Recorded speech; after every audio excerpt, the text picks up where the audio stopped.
Hello guys, my name is Sakshi Bathania. Today we are going to discuss about the next topic, that is cell cycle and cell division. That is a topic of essential biology. इसमें हम mitosis और meiosis के बारे में discuss करेंगे और इसके regarding I show you a video that will make you know about this cell cycle and cell division. So let's start with it. Wondered why children do not look exactly like their parents, or why some siblings look so different from each other? The answer lies in the process of meiosis, which generates the gametes for reproduction. Meiosis is the process by which haploid cells are produced from a diploid cell. For this to occur, the chromosomes must be correctly sorted and distributed in a manner to create genetically unique cells with half the number of chromosomes as the original cell. Meiosis occurs in special cells called germ cells within the gonads of males and females. For the successful reduction in the number of chromosomes to occur in the new haploid daughter cells, 2 rounds of divisions are necessary. These divisions are termed meiosis I and meiosis II. Although the processes of mitosis and meiosis look similar, there are a few major differences. One obvious difference is that mitosis results in 2 diploid daughter cells, and meiosis results in 4 haploid cells. As in mitosis, meiosis begins after a cell has successfully completed the G1, S, and G2 stages of interphase. During the S phase of interphase, the DNA is replicated, producing 2 copies of each chromosome called sister chromatids.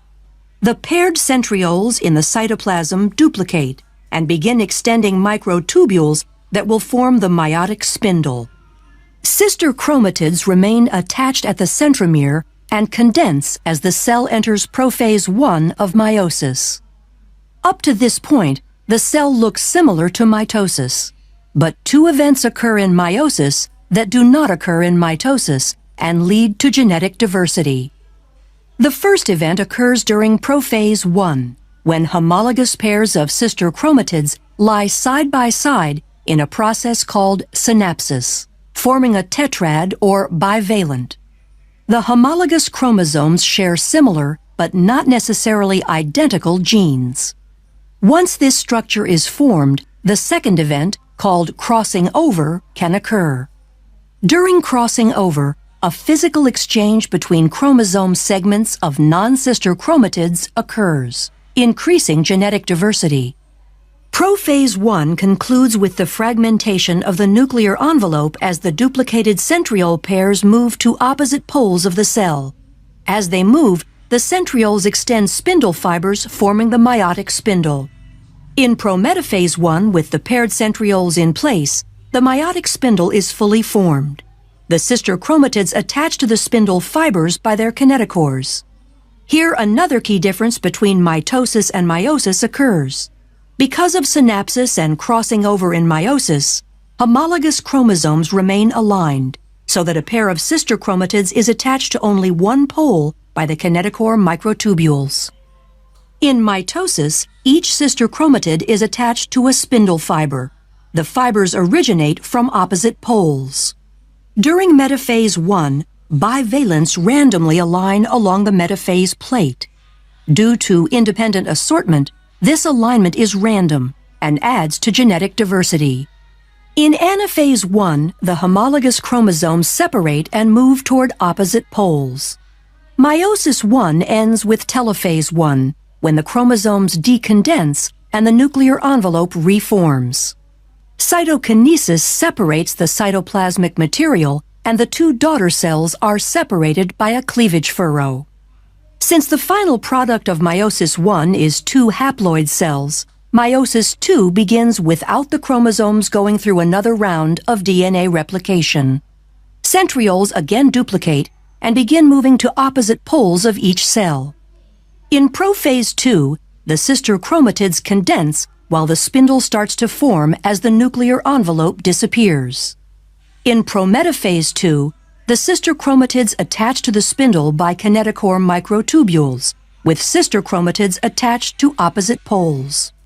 The spindle aligns the sister chromatids along the metaphase plate during metaphase 2. During anaphase 2, sister chromatids separate and individual chromosomes move toward the poles.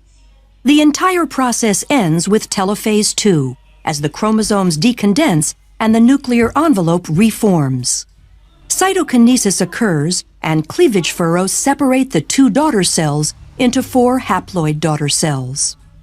The haploid daughter cells will specialize into gametes, either sperm or egg.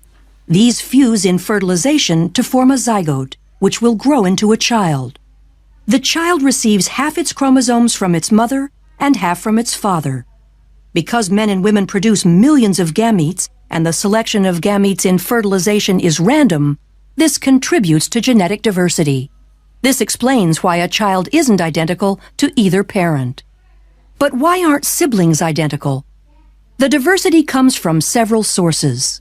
In prophase 1, non-sister chromatids can exchange DNA through crossing over, increasing the genetic diversity of individual chromatids. In addition to crossing over, in metaphase 1, the pairs of homologous chromosomes align independently along the metaphase plate and sort independently into the daughter cells.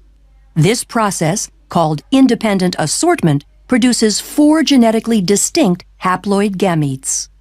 As the total number of chromosomes increases in an organism, the number of genetically distinct gametes increases by 2 to the nth power. This means an organism with n equals 3 can produce 8 unique gametes. For humans where n equals 23, there are 2 to the 23rd power unique gametes formed, or over 1 million different possible combinations. The combination of independent assortment, crossing over, and the random pairing of gametes during sexual reproduction increases genetic diversity. So this is all about our meiosis and mitosis.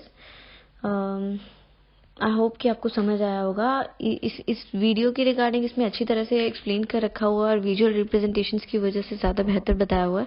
So thank you so much guys. If you having any query you can ask.